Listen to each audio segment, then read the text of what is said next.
All right, so boondocking on public land. So most of you here know what boondocking is because we are doing it right over there. Except for those of you who thought you had to run your AC all weekend long and you're plugged in over there. So does anyone here not know what boondocking is? Don't be shy. Put your hands up. No? We're good? Okay. But I'll do it for the crowd at home. Boondocking is what we're doing out here. It's essentially dry camping. It's camping with no hookups, no services, nothing like that. And today we're going to be focusing specifically on public land, which is also known as dispersed camping. So public land is anything federal or state publicly owned land, and there are certain places in the country that you can camp on for free. So how many of you have camped on public land? Oh, a good amount. And how many of you have camped on public land this side of the Mississippi? Did you know there's camping on public land this side of the Mississippi? Okay. So I'm going to talk a bit about how do you find public land and disperse camp for free. The number one resource that we use is we go directly to the source. So the U.S. National Forest has a wonderful website. If you have not visited, I would highly recommend pulling it up on your phone. And on that page, you can select the state that you would like to camp in, or the national forest or grassland that you want to explore. And then once you go to that dedicated forest, so where Joe and I live in Indiana, we have the Hoosier National Forest. And you can go to that page. It'll give you information on developed campgrounds as well as dispersed camping and where you can do dispersed camping in the National Forest. And there are some beautiful free camping spots all throughout the Hoosier National Forest. Kate, you got to speak up. Oh, you can't hear me. I'm sorry. We need your elevated voice. My outside voice. Did you catch the National Forest website? Do you want to come in? Okay. All right. Well, this is being recorded by this lovely team, so you can watch it later. So National Forests also have ranger stations, and they're usually in or right around the edge of the National Forest. And I also like to go in and talk to the rangers. They are going to be your best resource for finding dispersed camping in that National Forest. Reason being, if there was a recent storm or if there's a prescribed burn that's happening or maybe a burn ban, they're going to be the ones who can tell you, hey, maybe don't go down this road, it's washed out. If you don't have four-wheel drive, we wouldn't recommend it. Or there might be low-hanging trees or trees that have fallen onto the road. And if you don't carry chainsaws with you or equipment to help you move these trees, you might not be able to get down to where you need to go or have a good way to turn around. So ranger stations are great. And then the other resource is Bureau of Land Management. Have you all camped on BLM? Yeah, very similar. You can get resources from their website, but also you can call the district office and talk to the people who are managing that area. Now, outside of going directly to the source, there are so many apps that help you find dispersed camping. Do a lot of you use apps? Shout out some of your favorites.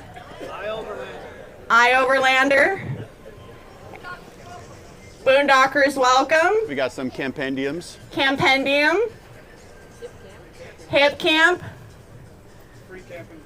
Freecamping.net. That's a really good one too. Anyone use the Dirt? Okay. Yeah, so there's many app resources where it's user-generated content and they're posting dispersed camping spots that they found. And the really nice thing about referencing the apps once you find your dispersed camping spot through a National Forest website is then you can go and read about, hey, is it big rig friendly? Is there cell service? For those of you who don't travel with Starlink and you're concerned about internet connectivity, these apps will usually have some kind of rating system or user feedback that tells you there is Verizon coverage, T-Mobile coverage, or whichever cell service you're using. And the other great way to find dispersed camping is being here, talking to people that you're camping with. Inevitably, they're going to say, hey, I found this great dispersed camping spot. Let me drop you the pin, and you can go check it out. So has anyone gotten a good spot from just talking to people? No? Come talk to me. Separately, Joe and I do share some of our favorite dispersed camping areas on our website. It's weretherussos.com, and you can just type in dispersed camping or boondocking, and that'll pull up some of our sites that we really like. But I encourage you to talk to people and see where they camp. Do they have a favorite camp spot? And share that way. So this is a little tough since we only have one microphone. But another thing you can do is, if you know an area where there's dispersed camping, where you're allowed to disperse camp, what you can do is go on Google Maps or Google Earth, start looking at the area, and what you'll start to see is you'll find the Forest Service roads going in, and you'll start to see either RVs or just empty camp spots along the way. This doesn't guarantee that you're allowed to camp there, but you can start to see where spots are. And what Kate and I normally use that for is if we're going into an area and we want to disperse camp there, a lot of times those Forest Service roads are rough, they're long, you don't know how far back you have to go. So we will use those Google Maps to say, all right, we know there are 15 spots all the way back here, there's a few that look good, so we know how far back we need to go in order to find something, so that we're not just driving into endless nothing. So this is very helpful, and we have a lot of friends who use it just to find the camping, where they will say, we want to be in this area. They start looking at the Google Maps, and they'll start drilling down into places that look remote, look like they can camp, and then they'll go in there and find their spots. I will warn you, however, that when you are looking at a satellite view, you are just looking from the top. You have no idea how level that area is, what the trees are like, or anything else getting in there. So just be wary about that, because when we used to boondock in our Class A motorhome, what we would have to do is go to a Walmart or something, park the Class A, detach our Jeep, drive the Jeep in to see if we could actually make it. And then once we realized that, hey, this is a great spot, we'd have to rush back, get the RV, and then rush back over and hope someone didn't take that spot before we got there. So that is one of the difficult things about boondocking. It's also difficult that when you leave the spot, especially for a lot of us van lifers, you don't have a car or something to leave behind. So what do? Hope you get lucky. Have a backup spot. For example, we went to the Teton National Park, and the way boondocking works out there is every spot has to be marked. So what the Forest Service will do is they'll put up a little marker with a number, and you can only camp on spots that are marked. So what would happen is at the end of the day, when we were done at the park, we would start driving down all of these roads, and all of the spots were taken. We had one night, I think it was, 10, 11 at night, we couldn't find anything. We didn't know what we were going to do. We weren't close to any campgrounds or anywhere else where we could actually pay to camp. So luckily a woman saw us, flagged us over, and said we could camp with her. But had that not happened, we didn't have any other backups. So it always helps to have a backup plan, even if it's a paid campground, that you can go back to and know that if you go in there and you see that, let's say the spot is perfect, but in between that spot and where you need to get out is a wash, and there's some rain coming, you don't want to be caught in a flash flood. You don't want to be caught if that road gets wiped out. How do you get out then? Do you have cell service? Are you able to call someone if you need help? Things like that. So all things to consider when you go out to a spot on public land. Going back to finding dispersed camping, another resource is subreddit. Has anyone used that? So if you're not familiar with Reddit, there are subreddits for camping, for a specific state, for a specific area. And people will post dispersed camping spots there as well. So it's worth also looking at that and see what has been posted and then cross-referencing that back to the actual public land that you want to camp on. Make sure it really is within the public land boundaries so that you're not accidentally camping on private land. All right, so let's move on. Any other questions in regards to finding boondocking? Over here. PLM, how do you know what district you're in? So you can get a hold of the district office. How do you know which district BLM? So my favorite way to look it up is I use Google Maps. So I will pull up that area on my Google Maps and then I'll search, just type in district office or ranger office, and it'll pull up all the various ones within that boundary and just find the one that's closest to you. National Forest, But it'll also be listed on their website of the different stations. And if one's not open, you can also call another one on the other side and they'll be able to help you. Was there? Yeah. Okay. So the other question was, they were asking which National Forest website or how do you find that? So the best thing to do is, as Kate mentioned earlier, find the specific website for the National Forest you're going to. So for example, Hoosier National Forest, you would look up Hoosier National Forest, find information about boondocking, find a district office and those types of things. The exact URL is fs.usda.gov.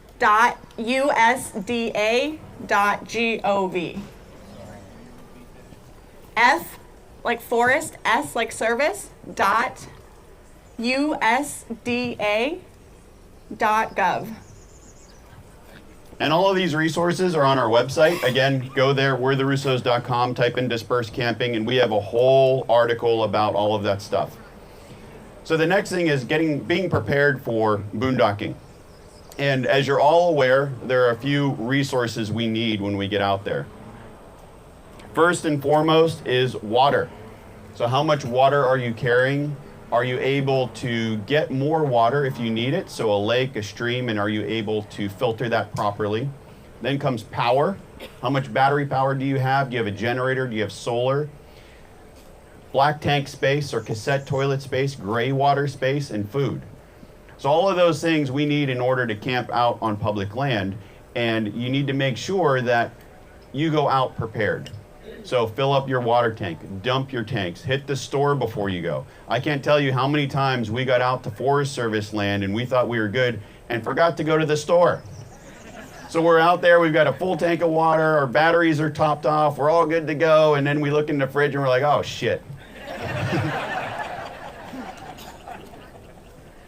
So it happens.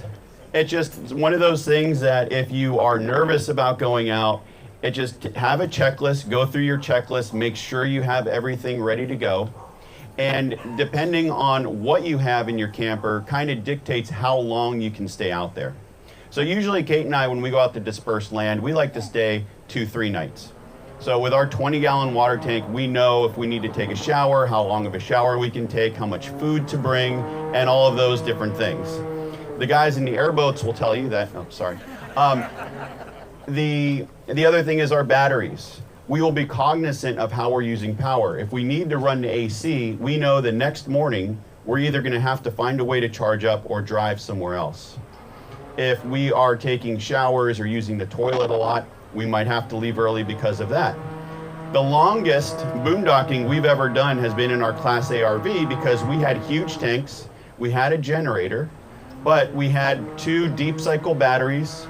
And today, I think we had a usable 100 amps of usable battery power, which today isn't even a thought, and a little portable panel. But we were able to stay out for 2 weeks because we managed our water, we managed our power usage. We had little candles that we would put up at night just to make sure we had enough for the next day. And there's little tricks like that along the way that you can really extend your time out if you want to. We know people with massive solar arrays that will go out and stay for up to 14 days. So that is another thing with public land, is a lot of times you're limited as to how long you can stay out. Average, it's about 14 days. We've seen some places that are 21 days, but others that are less.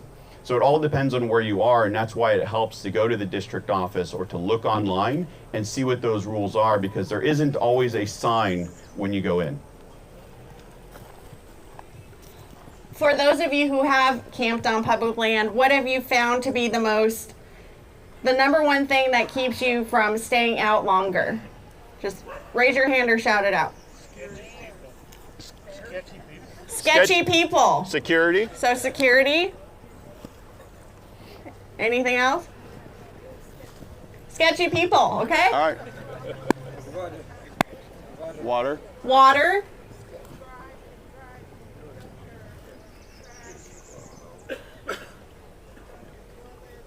So I think we Dumping. Let's talk about security. Okay. Trash. Yep. Oh, getting rid of your trash. What is it? Getting Stuck. Okay. So we'll tackle safety first. Yeah. This is my area of expertise. So safety actually involves things like getting stuck. Because if you're stuck out in the wilderness, you are no longer safe. At least that's what I would. If you need to get out and you can't call someone, you might be in trouble if you don't have the resources to stay out. So part of this, let's go back to the beginning. Thinking about resources is it's not only resources for you to stay out there when you're camping, but what happens if you break down? We were at, I think it was Mono Lake, and we were camping out in the middle of nowhere. And Kate left the dash radio on and killed our battery. So the next day we went to go start the vehicle up and we had nothing. There was no cell service, we couldn't call help. So we both left the RV and start walking to look for someone who could jumpstart us. When you roll into a camp spot, and this is the same thing if you are going to a Walmart or that, is when you arrive, look at the drive-in. Are you as I mentioned earlier, are you crossing a wash where if it rains, what's going to happen with that wash? Is water going to come through there and wipe out the road? Do you have four-wheel drive? Do you have knobby tires that if you're stuck in the mud, you can get out? Do you have things like max tracks that you can put under your tires to help get you out? A winch. So all of these things you need to take into account. If you don't have them, then you want to be very cautious about the types of roads you're using to get in. And what I like to tell people is even if you have all-wheel drive or four-wheel drive, that's only an insurance policy. Don't use it to get to your camping spot, use it to get out if you have to. Because if you had to use that four-wheel drive to get into your camping spot, for any of you who are Jeepers or four-wheel drivers, you know that a trail you went to last week isn't the same today. If there was any weather or people going through or other things that happened on that trail that you used to get to your camping spot may not be the same trail when you leave. Look at the weather. So we use a number of different weather apps, but if you have portable radios, you can listen to the NOAA forecast or whatever it's called and see what's going on in your area and understand what area you're in. So if there is a weather alert for X county, do you know what county you're camping in? These are all things you can look up, but you need to know those things because especially like down here in Florida, if there's a tornado alert, they issue those alerts by county, and if you don't know what county you are in, you don't know if that alert applies to you or not. Off-road recovery courses? Yeah. The next one is taking an off-road recovery course. These will help you, even if you don't have four-wheel drive, help you understand the tools you need in order to get out. 90% of the time you don't need four-wheel drive. It might be as easy as airing your tires down and trying to drive out of that thing. The next thing is sketchy people. So who's run into sketchy people? Yeah, we all have. What if you're the sketchy people? Well, I'm always a sketchy person. That's why I said I wasn't the one to invite you closer. That was Kate. So sketchy people. First and foremost, follow your senses. If you show up at a campground or campsite or boondocking and there are people around that you're not comfortable with, leave. It's okay. You don't need to please everybody. If for some reason, don't think that you're going to seem like a bad person if you leave or lock your door or whatever it is. If you do not feel comfortable, leave. Go find somewhere else. And this goes back to having a backup plan. Know if there are some campgrounds in the area. If in the middle of the night, we actually had an incident in the middle of the night, these two guys came in and they were tearing ass through the boondocking area. They had a flag up. They were yelling and screaming about certain people. And we were kind of stuck there because we had nowhere else to go. To get out, we would have had to gone past them. But had we had a backup plan and thought a bit more about this, we would have left, gone to a campground or something, and stayed there and paid the however much money to do it. Next comes the unexpected bump in the night. This is not only from a person, it could be an animal. So this means having something or a way to protect yourself. This could be as easy as having a vehicle where when you go in, you park in a certain direction that if something happens in the middle of the night, you can get out of your bed, go to the driver's seat, and drive off. At all the time, we want to avoid conflict. We don't want to be getting in fights. We don't want to be getting in shootouts. Not that we want to get out of there and be safe. So first and foremost is look at your surrounding area. Can you get out easily? Or are you going to have to do an Austin Powers turn to get back yourself up and get back on that road to get out of there? So plan ahead. The other thing is, if it's an animal or something like that, you might just be able to close the door. If it's a person and you can't get out, like we had an incident where they blocked us in and came over and had some threatening words. Luckily, we were able to defuse the situation, but had we not, we would not have been able to get out of there without an incident. So this is where it comes down to protecting yourself with something you're comfortable with having. And I will qualify this incident we had by saying we've been RVing for 10 years. 6.5 of those years were full time. And this was one incident out of that entire time. So don't let that deter you from not camping on public land. So the most obvious thing is carrying a firearm. And I know a lot of people aren't comfortable with that. And if it's not something you're comfortable with and you're not comfortable with getting comfortable with it, then I would say find something else.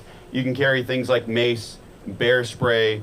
They have these guns that shoot little capsaicin balls. There's all sorts of ways and things you can use. But whatever it is that you use or carry, make sure that it's accessible. Don't buy bear spray or don't buy a gun and then stick it away somewhere, so that if you have that bump in the night and you need that thing then, you don't need to go unlock it, load it up, and do whatever you need to do with it. The other thing that I'll challenge is for the people who talk about using bear spray in that, if you're in your van and you need to bear spray someone or something's happening inside your van, not only are you going to get them, you're going to get yourself.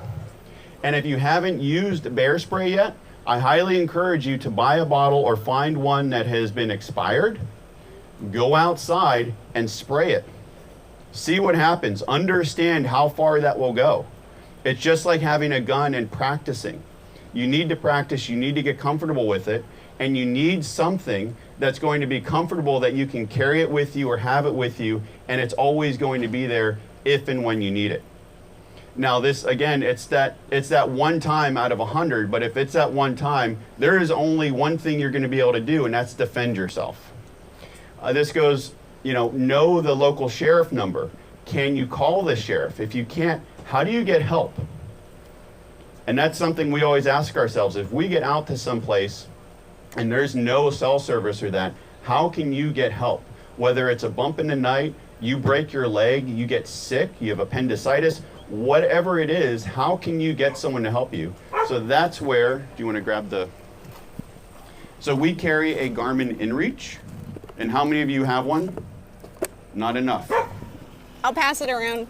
So if you are You boondocking wanna take a look off-grid, at it, and just this is pass it regardless of whether you have a cell phone signal or not, all of you should have one of these. What it is, it's a satellite communicator, but it's also a GPS.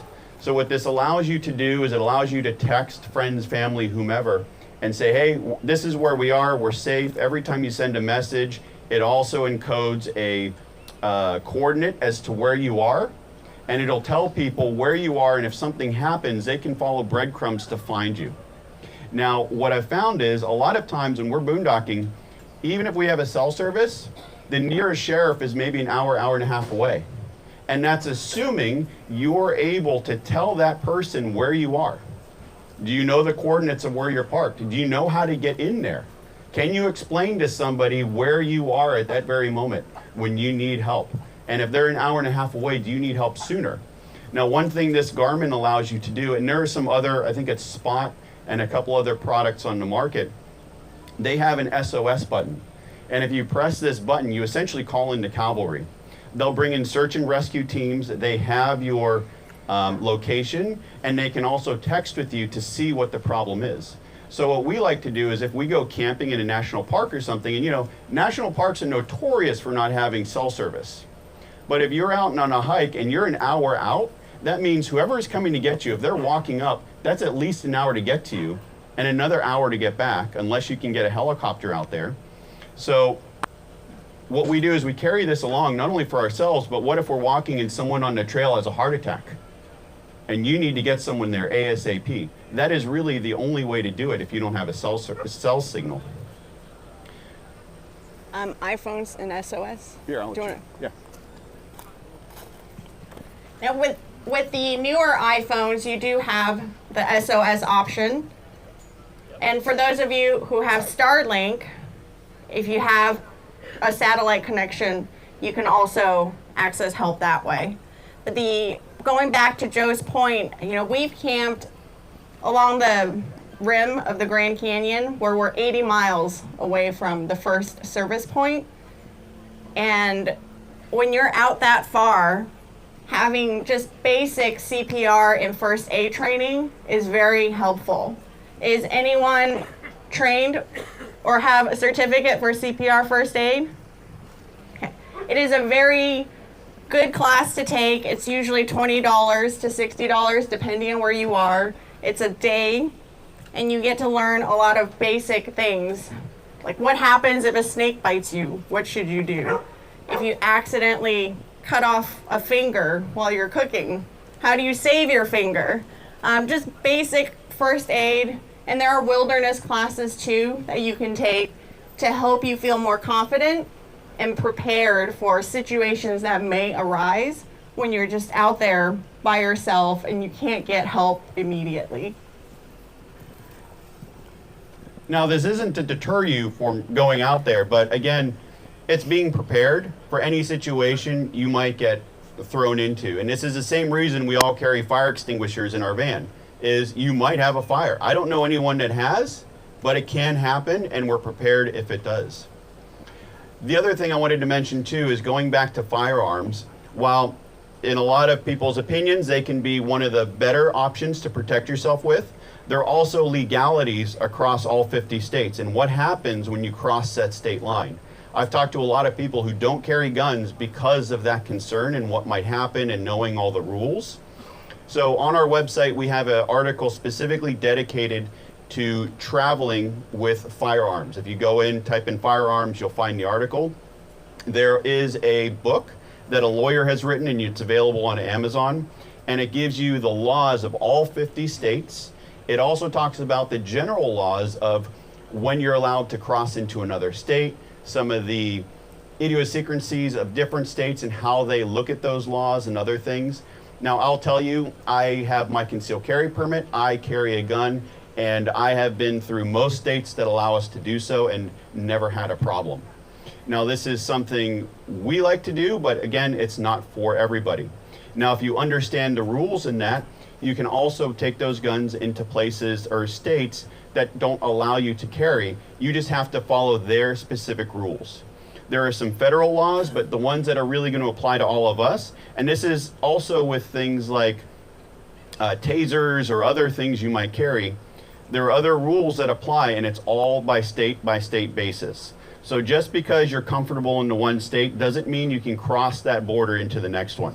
And it's always good to look that stuff up before you get on the road, because I don't know how many times we've been driving along and we're like, oh look, we're in Georgia. Wait, are we allowed to carry in this state? That's not the time to be looking it up. The other thing a lot of people don't know is those laws apply to you while traveling. There's also laws that apply to you when you're in a domicile. So all of our vans, when we're parked and set up for camp, are considered domiciles. We are no longer traveling. So a different set of rules and regulations apply to that. usually they're more lax. So if you're not allowed to have your firearm loaded and on your person driving through a state, you may very well be allowed to have that firearm loaded and ready to go next to your bedside when you're in your domicile. So make sure you understand the distinction between both. Now, we'll stop there. Any questions on security? Over there. One thing we do in our campers, we have a recording of a shotgun rack.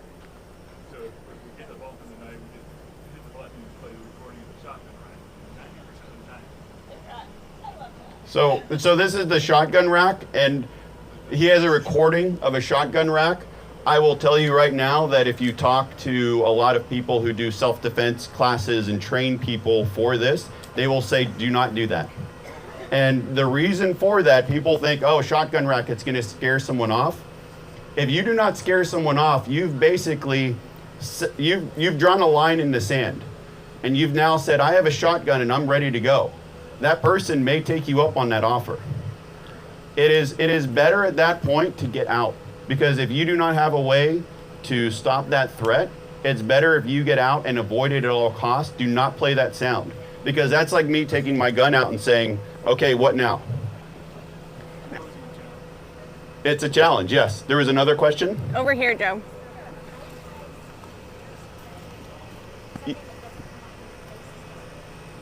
So she was asking if there is a pelletized bear spray. Yes, there are. There are a couple CO2 guns. I think, Kevin, what's the name of yours? Berna. There's also pepper ball and a few of those, which they are options, but they're great if the person is over there. If you shoot them with a capsaicin ball and they're right in front of you, you're getting yourself as well. Plus, that doesn't stop me. If the person is right here, if I'm attacking them, I'm already on top of you. So. Over here, Joe. This is for Kate. Knowing everything that she knows about being with you, and not, if she was in a situation where you were not with her, would you still be comfortable doing everything that you've described to us? I would, and this is a more recent development. So we've been training a lot with just different ways of protecting ourselves and not relying on someone else to come and help us. So part of the thing we started doing is offering a RV safety and pistol training course annually, and the next one is next month, and it's to help people be more comfortable, and it answers a lot of questions of what should you do in the situation, how much force do you need, and what is the appropriate reaction, what are the legal ramifications of those actions. So yes, I am now 100% confident with all the things that Joe has said, but I would say I was not as confident probably a couple of years ago before I started training extensively. Because a lot of it is your mindset, and that makes a big difference when you're having to make a snap decision in the middle of the night, you're woken up to deal with a situation. Yeah.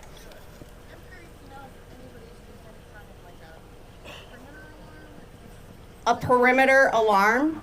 Yes, so people do set up perimeter alarms around their campsite, and there are products you can buy on Amazon, and you can stake them in specific areas around where you're camped, and it'll set off an alarm that you can hear in your camper to let you know. But that could be a deer, or it could be something else. Yeah, if you wanted to look that up, those are called, just look up driveway alarm. A lot of people use them out in the country. If you have a long driveway, you can put it out, and I think they're good up to 400 or 500 feet, and they just use a battery, so they're easy to set up. So think of when you're at a campsite, think of your campsite as, okay, this is my area. If someone is 50 feet away from my RV, I want to know about that before they're at my RV. So think of ways, there are exterior cameras, there are all sorts of other things that you can do with your RV, including these perimeter alarms, to let you know that if someone is approaching your campsite, you are aware of it. They might just be coming to say, hey, I'm your neighbor, just wanted to say hi, come over, have a beer later. Or they could be someone else or something else. It could be a bear, moose, whatever. I know Bigfoot's been roaming around lately, so. Okay, someone over here was concerned about water. I think we're This gonna gentleman. switch gears because how are we on time? 11:35. 11:35. Okay, so water is definitely a limiting source when you're out camping. Have any of you camped along a creek or river where you're allowed to take water out and filter it, and that helps extend your ability to boondock? Not very many. Okay, so if you're relying 100% on all the water that you're bringing in, how do you save water, but also how do you bring a little bit more water or get more water? So one of the things we always carry in our camper is this collapsible water jug, because once you empty it, you can just store it away neatly. And And I think this holds about 5.5 gallons. And we also use these if we're going to a place and we have to winterize. So let's say that it's going to be freezing and we're worried about our lines freezing up. We will fill these up and leave them in the RV and use these as our water tank. And there are all different variations of this that you can buy. So I'll pass this along to for anyone who's interested in checking it out. Store those when they're empty so they don't get moldy inside. Once I empty it, there's a little spout that you screw in. I just leave it upside down, open, and let it air dry. Okay. And depending on the size of your camper, you can carry multiples or just have the one. And if you're able to gravity feed into your water tank in your camper, it makes it really easy to dump it in as well instead of just using it in the camper on your sink or something.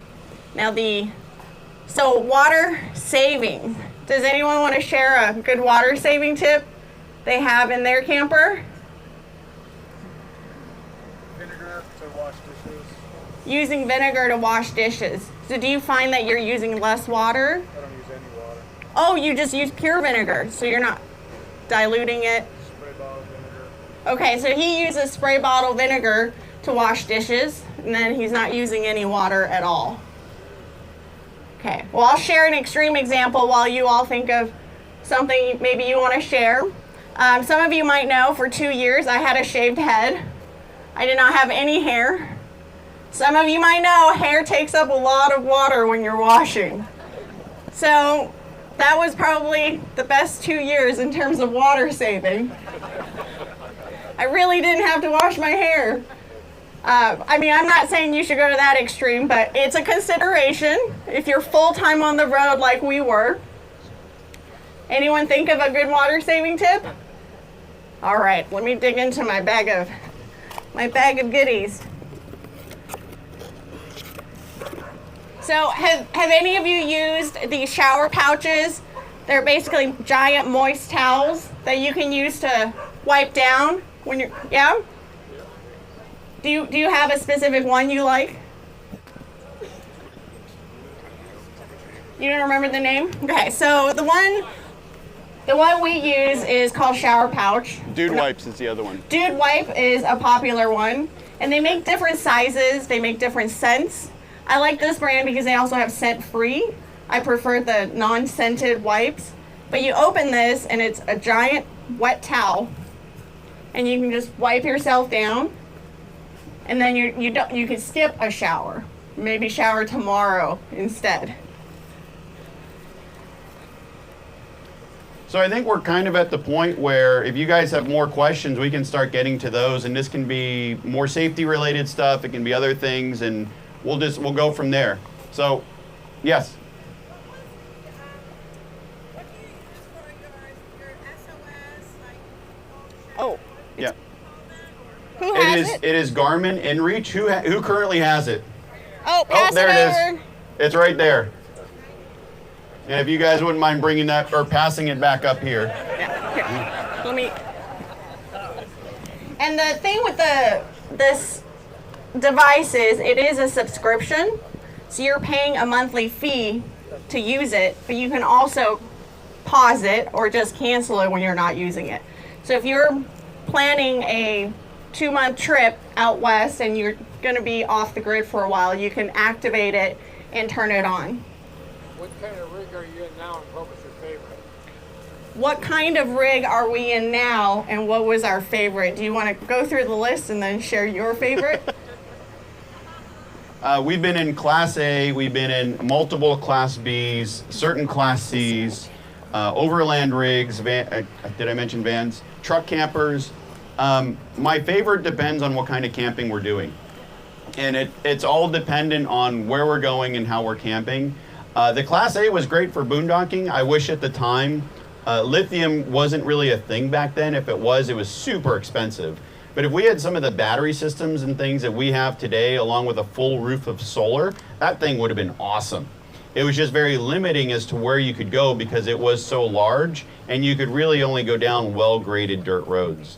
I also loved our truck camper because it was on an F-350, four-wheel drive, big tires, lift, and we could go pretty much anywhere we wanted to. We were just in a much smaller camper, so we were limited there with water and other things. I have one more water saving tip. If your camper currently has a shower with Someone had a a question? shower spout and it does not have the little valve where you can just turn it on and turn it off really quickly, that's a really easy addition to add, so you're not running water when you don't need it and you're just trying to do a quick get wet soap and rinse off. We also got a question from Paul Pritz. Everyone wave to Paul because he's no longer in this lifestyle. That's not true. So he was asking how many spots are left in the class. I would have to check with the instructor because everything goes through him. He is former Nashville PD, SWAT, and also a trainer at Gunsight. And he's limiting this to 12 people. It is going to be at a private property just south of Nashville. I think right now we might have 5. One camping spot. Well, I think we have 5 or 6 places left in the class, but only one camping spot left on his property. If you are interested, there is a Planet Fitness about 15 minutes north where you can stay the night. There's also a campground just south of him that you can also stay at. Yeah. And if you're interested, you can always come talk to us after. Yeah, so if you're interested, just come talk to us after the class or after this. I'm sorry? How much is it? It is $500 per person. And you need to have a pistol along with at least 300 rounds of ammunition plus a magazine holder or a holster. And the way the class is, the way we structure the classes, the first module of the class is all about mindset. What Kate was talking about earlier, understanding what's happening. He goes through the whole dynamic of what it takes for you to become a victim. When the predator is out there and how they're stalking you, how they pick you and everything else, and learning how to get out of most of these situations 90% of the time or more without ever having to encounter the person. So it's about being alert, keeping your eyes up, and looking around and making sure you understand your surroundings. When we go into these things, we don't want to be looking at our cell phones, walking around, and not understanding what's happening around us. So that is a big part of staying safe out there. Yes. What filtration system do you use when you're pulling water out of a stream? Water filtration. So the water filtration system we've been using ever since we hit the road is a gravity-fed filtration system. It's called Berkey. And you can take stream water, dump it in, it filters, and then it comes out at the bottom and you just drink out of that. But they also have other options. Guzzle H2O is one. Paul uses that. And they also have ones where you can just stick into the water source and it'll pump it into your camper for you. Guzzle. Guzzle will do that. But Guzzle also has one that you can install in your sink, and that's what Paul has. If that's something you're interested in, I'm sure Paul will be happy to share later. And for those of you who travel down to Mexico, a lot of people will use a guzzle system or that when they are just taking water out of a tap, and they'll put that in line between that and their camper. Now, a lot of us will use those canister filters, and basically those are just charcoal filters to filter out some flavor, but they will not filter out disease like viruses and bacteria. So if you are shopping for a filter, look for one that is a purifier. There's a difference between filtering and purifying. Some of them will use UV lights that they don't filter anything, but what they do is they kill all the bacteria and everything that is in that water supply. Here. How do you navigate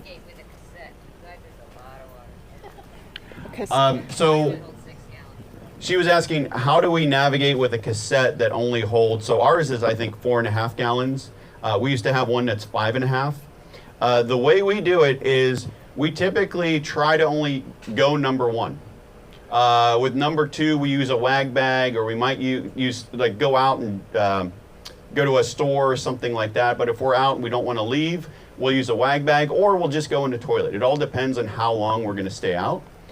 If we're in an area where we're allowed to, we dig a little cat hole, and we follow the rules and regulations around that. We don't do it next to water sources, and if you're not allowed to do that in a lot of places, but going and then taking your toilet paper and hiking out with that, or taking that out with you. So never bury your toilet paper. Take that with you, because that stuff really does not break down. So a great resource is Leave No Trace. They have a very good, but easy to follow kind of card you can download onto your phone, and it tells you the rules to follow if you are going to go outside, and also how to find out if you're able to go outside in the area where you're dispersed camping. And then finally, when we are off grid and we need to be off for longer, we will not flush our toilet. We will just go in the toilet, open the valve, and close it. And every now and again, we'll take a glass of water and just pour it around the rim to kind of rinse it, or wipe it down with a used paper towel or something. There is a quite. I just have a suggestion. I have a cassette toilet, and I buy the big puppy pads, put them in 4, you just set it in there, and then once you do your number 2, you can just twist tie it up and put it in a bag and throw it in your stuff. So the suggestion was, if you have a toilet, buy the puppy pads, line the toilet with the puppy pad, go in the pad, and when you're done, you basically just wrap it up, tie it up, and throw it out. Other questions? Here. Any suggestions on securing a van, like immobilizers or additional locks or things like that for security? So the question was immobilizers or locks for that for your van. I would say first and foremost, when you leave your van, put all the shades up so that people can't look in. They don't know whether you're in there or a dog's in there or whatever. The other thing that we like is called a Revelco. Has anyone here heard of that? No? Perfect. A Revelco is an anti-theft device, and what this is it plugs into a little port that they wire for you, and it makes sure once you take that Revelco out, it's impossible for someone to hotwire your car. I'm sure there are ways around it, but it would take so much time that it makes it difficult, and someone will go to the next target. The other thing is having Wi-Fi alarms. So I know people that set up things like Simply Safe or something like that, where they have a Starlink and they can leave the internet running while they're gone, so they can monitor what's going on around their RV. So they'll set up the cameras, they can look, if someone breaks in, they know. But unfortunately, when you're out in the middle of nowhere, you're kind of at the mercy of who's ever around. There's another question back here.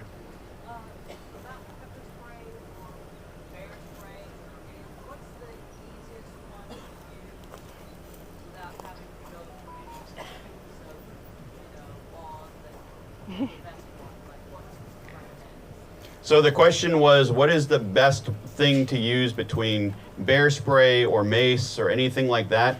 And I would say the best one is the one you're going to have with you. If you do not have it with you, it's pointless. It's just something that's taking up room in your van. There are legalities around these things. I know people that talk about using wasp spray because you can spray it so far, but wasp spray is specifically meant to be used on wasps. If you use it on someone, you may be facing some legal consequences because you used essentially a poison on somebody. Are you allowed to use bear spray on someone? In the area, I don't know, I can't tell you. The little things of mace are specifically meant for self-defense, so that's easier. But again, if you don't have it on you, it doesn't do any good for you. So that's what all of this really, in terms of safety, what it comes down to is have it, be comfortable with it, know how to use it, and make sure it's with you all the time. At least when you're in your van or you're out hiking or you're in a place where you might be concerned that something could happen. Other question?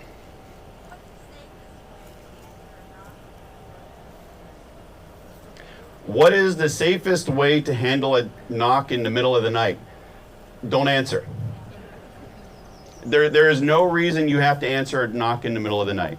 If it is the police, they're going to keep knocking until you open that door, because the justification they use is they're checking to see if you are alive in there.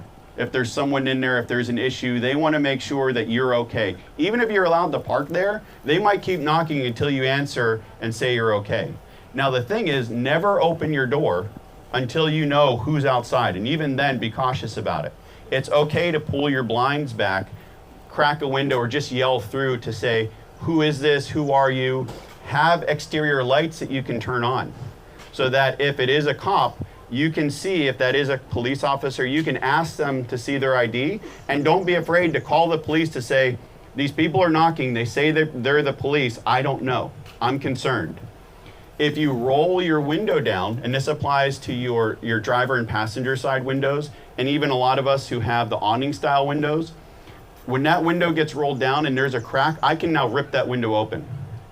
All I have to do for your driver's side window is stick my hand in there and pull, and that window will break. The same thing with a lot of these acrylic windows, I can rip those things right out. So you don't have to open windows, you don't have to engage with somebody. And if you're feeling scared, don't say anything, just get in the van and drive off. So before I answer your question, just also along the lines of safety and talking about critters and things, being aware of things that animals, insects that you'll be camping with in that area, right? Out here, ticks are a thing. So we get in the routine of doing a daily tick check every day. Out west, you might have certain scorpions, snakes, other things, mice.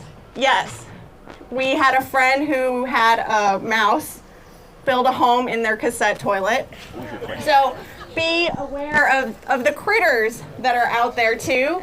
And another way to find out what critters are, let's say, active in the area is talking to those rangers, because they are out on that public land every day or every other day, and they know it really well. So one time Joe and I were camped on public land in Idaho, and unbeknownst to us, we were there during the season where the sheep herders come, because they're herding their sheep. So when we woke up, we were completely surrounded by sheep. I mean, thousands of sheep. They didn't bother us, but we didn't know about it. So just, doing a little bit of research. Is it elk season? Are they going to be googling, waking you up at 4 a.m.? Is it hunting season where you're camping? There could be a variety of things going on with Mother Nature that you might want to know about. Yeah, no, the hunting thing is big, because if you're from somewhere where you're not used to hearing gunshots, if you're camping and all of a sudden you start hearing gunshots, that can be unnerving. And again, if you're not comfortable, leave. But on a lot of Forest Service and BLM land, they will set up designated areas where they use as shooting ranges. So you could be hearing all sorts of things and not know whether it's coming towards you, going away from you, all those. So be aware of what's around and things that can happen during a season. Now the question over here was, she was asking about tasers and whether or not they're good for, close encounters and that sort of thing. Again, I don't use tasers, but you can watch plenty of videos of people using tasers. They hit the person, they go down. But the question is, if that happens, are you able to get out? So the most important thing is getting away from whatever is happening. So what a taser, bear spray, all of those things are meant to do is to stop that person from coming towards you and allow you time to get away. So that is the most important thing, is finding a way to get away from those people, get to safety, and then call the police. Joe. And the way we camp and how we prepare and what we do for safety is very personal to us and what we're comfortable with. You all know what your comfort levels are and what you're willing to do or not do while you're out there camping to prepare and be safe. So I would say, you can consider what we're saying, but do what's best for you. And whatever you choose to do, I encourage you to train. Whether it's a walking stick or a taser, whatever that thing is, just know how to use it and be comfortable with it. I feel like we could have just done a whole thing on safety. There was another question regarding when you're at a campsite and you want to leave, are there things you can leave behind or things you can do to kind of reserve that spot? And I would say, he mentioned putting a tent. You could do that. You could also leave a table and chairs, rugs, any number of things, but don't expect those to still be there when you get back. It really depends on the area you're in. We've found places that are more touristy, people tend to have less respect for the area. The reason for this is with the proliferation of all these apps and everything, it's made it very easy for the general public to find those camping spots. And you'll find people who just come, they rent a van or RV, they come out for the weekend. They have nothing invested in this lifestyle. They don't necessarily care about, preserving things the way we do and making sure that spot is still there the next time you come back.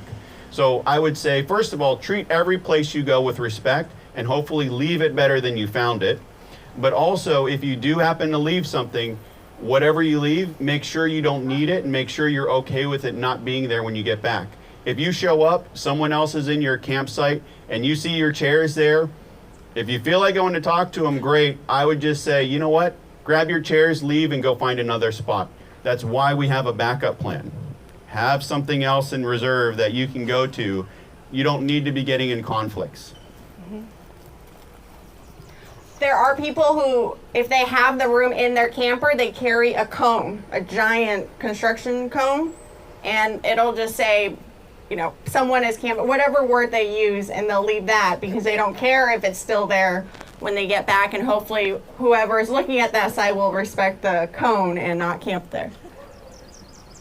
Yeah, we've actually had, we've stayed at certain campgrounds, and we've left the campground for the day with our firewood and a few other things. We get back and it's all gone. Even though that's our campsite, we paid for it, that stuff's gone. So don't expect things to be back. I think Kate's idea is probably the best, is put up a cone, put up a sign that says someone is camped here, we're coming back later today with the date so they don't think you left it. Some other people I've seen have put up like caution tape or some sort of rope just to designate a spot, so that's another idea. And it is 11:57, so I think we have time for one more question before Scott gets up here and gives you an even better presentation. Over here. Yes. My biggest fear is getting a flat tire. Okay. Even boondocking or on a highway and not being able to pull over and be by myself. I'm not strong enough. I got the stuff, I just got a spare tire. But So I'm scared of the person that stops me if there's another thing. So the question or the comment was that they're afraid that one of their biggest fears is having a flat tire when they're out boondocking or even on the side of the road. And so this is where some of the classes come in very handy. One of the off-road recovery courses I took taught me tire repair. So it's how to take that tire off, how to take the wheel off, how to take the tire off, how to safely jack up the vehicle. I can take a tire off, I can stitch up the sidewall, I can do all sorts of things with that tire, get it back on it and get myself back out to safety. She mentioned not being strong enough possibly to do those sorts of things. So when you take classes like that, you can get things like an impact gun, battery operated Milwaukee, something like that to get all the lug nuts off.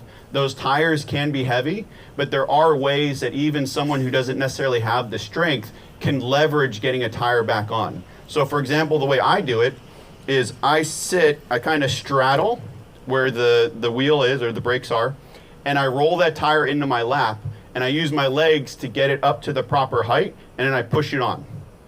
So there are all sorts of different techniques and things that you can learn in these classes or just on YouTube, how to take a wheel off, how to change a tire, and then making sure you have a good tire plug kit and repair kit with plugs, patches, stitching, and then learning and understanding how to use it. It's the same thing with a firearm or anything else.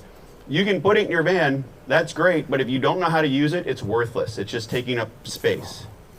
Joe had his hand up. No, there's no question. I'm just waiting for Kyle behind me. Oh, hi Kyle. So, sorry we're out of time and I don't want to take from Scott. So, thank you guys for coming.